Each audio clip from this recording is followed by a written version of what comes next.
কথায় আছে না যে রাধে সে চুলো বাঁধে, এই সেই আমি মেয়ে থেকে বউ, বউ থেকে মা, আর মা থেকে আজকে ছোটখাটো কন্টেন্ট ক্রিয়েটার। আর এই ছোট ছোট কন্টেন্ট ক্রিয়েট করে কিন্তু আমার জীবনের ছোট ছোট স্বপ্নগুলো খুব ইজিলি পূরণ করতে পারছি। হ্যালো এভরিওয়ান, আসসালামু আলাইকুম, হ্যাপি নিউ ইয়ার। কি অবস্থা সবার, কেমন আছেন সবাই? আশা করছি বছরের প্রথম দিনটা সবাই অনেক অনেক অনেক ভালো কাটাচ্ছেন। আজকে বছরের প্রথম দিনটা আমার জীবনে একটা সেরা মুহূর্ত আপনাদের সাথে শেয়ার করব, প্লাস শেয়ার করবো আমার ছোট্ট সংসারের নতুন সদস্যের আগমন হতে চলেছে। কোন সেই নতুন সদস্য সেটা তো অবশ্যই দেখাবো। তো চলেন ভিডিওটা শুরু করা যায়। কিছুদিন আগে আমার রুমে সিলিং করেছিলাম, সিলিং করার পর রুমটা বেশ অসম্ভব সুন্দর লাগছিল। আমার যে খাটটা প্রথম দিকে দেখিয়ে নিয়েছিলাম কালো কালার যে খাটটা ছিল, সেটা ছিল আমার স্মৃতিকাতর একটা খাট। এর পরে যখন আমরা নতুন ভাড়া বাসায় যাই তখন কিন্তু ওই খাটটা কেনা হয়েছিল, সেটা ছিল ডাবল পাটের খাট। তো দেখা যাচ্ছে সেই মুহূর্তে আমাদের কাঠের খাট কেনার কিন্তু একদমই সামর্থ্য ছিল না, কারণ হাজবেন্ডের বেতন কম ছিল। নতুন বিয়ের করার পর দেখা যাচ্ছে অনেকগুলো টাকা পয়সা খরচ হয়ে গিয়েছিল, সেই জন্য দুইটা খাট নেওয়া হয়েছিল, একটা সিঙ্গেল ছিল একটা ডাবল ছিল। তো দেখা যাচ্ছে সেটা দিয়ে কিন্তু আমরা 2টা বছর পার করেছিলাম। তো বছর খানিক পরে আমার ছেলে আমাদের মাঝে চলে আসে। তো আমার ছেলে যখন 1 বছর বয়স পর্যন্ত কিন্তু ওই খাটটাই আমরা ইউজ করেছি। তারপরে দেখলাম যে ছেলে একটু বড় হয়ে যাচ্ছে, তখন তো ওই খাটে আর হচ্ছিল না। তখন চিন্তা করেছিলাম যে ভালো মানের কাঠের খাট কিনবো। তো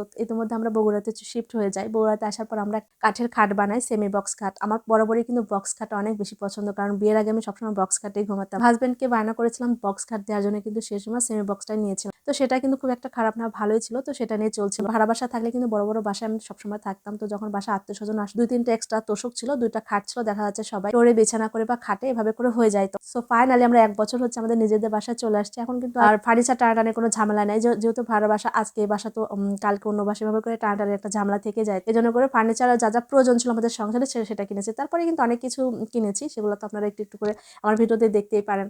তো যাই হোক, ফাইনালি চিন্তা ভাবনা করলাম যে বছর শুরু হতে যাচ্ছে, প্লাস আমাদের বাসায় আত্মীয় স্বজন চলে আসবে, আমার ভাই ভাবি আসবে বা আমার ননদরা আসবে। তো এই 2টা খাটে তো হবে না। তো যদিও 2টা খাটে হবে না, তো চিন্তা করলাম নতুন খাট কেনা দরকার। যদি আমরা প্ল্যান করেছিলাম যে পুরো বেডরুম সেট কিনে ফেলবো, কিন্তু সেটা আর এখন পসিবল হচ্ছে না। তো আমার হাজবেন্ডকে বলেছিলাম আচ্ছা তুমি একটা বক্স খাটই কিনে ফেলো। আমার হাজবেন্ড চলে গিয়েছিল। আমরা কোথা থেকে খাটটা নিয়েছি সেটা আপনাদেরকে একটু পরে জানাবো। যদি বগুড়ার মধ্যে কেউ নিতে চান ইজিলি কিন্তু আমার সাথে কন্ট্যাক্ট করতে পারবেন।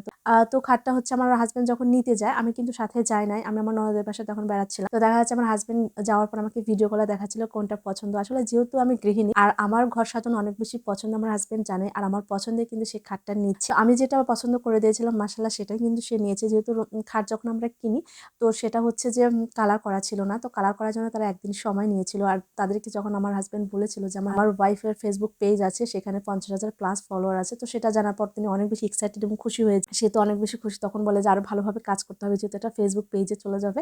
এরকম করে খুব ভালোভাবে সে কালারটা ফিনিশিং দিয়ে দিয়েছে। তো ফাইনালি খাটটা কিন্তু আমাদের চলে আসছে। খাটটা তো চলে আসছে, যে জায়গায় খাটটা রাখবো তো সে খাটটা সরানোর পর এখানে একটু ময়লা টলা ছিল, সেটা পরিষ্কার করে নিয়েছে। আর পাশের মতো কম্পিউটার রুমে কিন্তু আগের খাটটা শিফট করে দিয়েছি, যে খাটের গল্প এতক্ষণ ধরে করলাম। তারপর এই খাটটা এখানে সেট করা হচ্ছে। তো খাটটা যেহেতু নতুন অনেক বেশি ভারী ছিল, তো 2-3 জন মিলে আর কি কাজ করতে হচ্ছে। তো আমার ভাই ছিল আমাদের বাসায় ছিল, আর আমার ভাই ভাবি কিন্তু আর নাটোর থেকে আসার জন্য কিন্তু খাটটা খুব তড়িঘড়ি করে কিনেছিলাম। তো এই রুমটা যে আমরা সিলিং করেছি শুধুমাত্র গেস্টের জন্য, এই রুমটা কিন্তু গেস্ট রুম হিসেবে আমরা ইউজ করি। গেস্টরা আসলে কিন্তু সুন্দর রুমে থাকবে। সবসময় আমরা চেষ্টা করি যে গেস্টের জন্য ভালো ভালো কোনো কিছু দিতে। তো যাই হোক, আমরা হচ্ছে এখানে সিলিং করে দেওয়ার পর খাটটা খুব সুন্দরভাবে দিয়েছে। তো এটা নিয়ে আসার পর আমি চিন্তা করলাম যে বেডশিট তো নতুন আছে, তারপরে যদি আরেকটু ভালো বেডশিট হইতো খুব ভালো হইতো। তো আমার 3D প্রিন্টের বেডশিট অনেক বেশি পছন্দ। তো আমার হাজবেন্ডকে আমি টাকা দিয়ে দিলাম যে তুমি 3D প্রিন্টের লাল বাদে যে কোনো একটা বেডশিট নিয়ে চলে আসবা। তো আমার হাজবেন্ড চলে গেল, চলে যাওয়ার পর সেই বেডশিট নিয়ে আসছে, কিন্তু 3D প্রিন্টের বেডশিট সে পায় নাই। তো আমার একটু মন খারাপ ছিল, তার পছন্দসই একটা বেডশিট নিয়ে আসছে, নিয়ে আসার পর সেটা হচ্ছে বেডে দিয়েছে। তো দেখেন তো কেমন হয়েছে বেডশিটটা, আমার কাছে কিন্তু খুব একটা পছন্দ হয়েছে তা না, তবে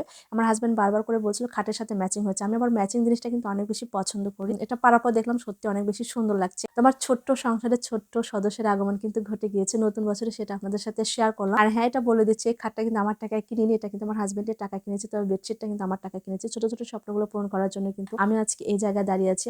ছোট ছোট স্বপ্নগুলো এভাবে যে পূরণ হয়ে যাবে কল্পনা করিনি। তো আলহামদুলিল্লাহ আমার ফেসবুক পেজের জন্য কিন্তু আমার স্বপ্নগুলো খুব তাড়াতাড়ি করে পূরণ হয়ে যাচ্ছে। তো সবাই যদি ঘরে বসে ফেসবুক পেজ নিয়ে ইনকাম করতে চান, তাহলে অবশ্যই একটা পেজ খুলে কিভাবে কাজ করতে হবে সেটা তো অনেকে জানতে পারবেন না। তো আমি একটা ব্লগিং কোর্স করে থাকি, চাইলে কিন্তু ইজিলি ব্লগিং কোর্সে ভর্তি হয়ে যেতে পারেন। আজকে 1 জানুয়ারি 10ম ব্যাচের কোর্সে ক্লাস শুরু হবে। এরপরে ক্লাসটা হচ্ছে 15 জানুয়ারি। চাইলে কিন্তু আপনার ফেসবুক আইডিতে আমার পেজের ইনবক্সে নক করতে পারেন, তাহলে ইজিলি কিন্তু সবটা আপনার কোর্স ফি সহ সব ডিটেলস কিন্তু জানতে পারবেন।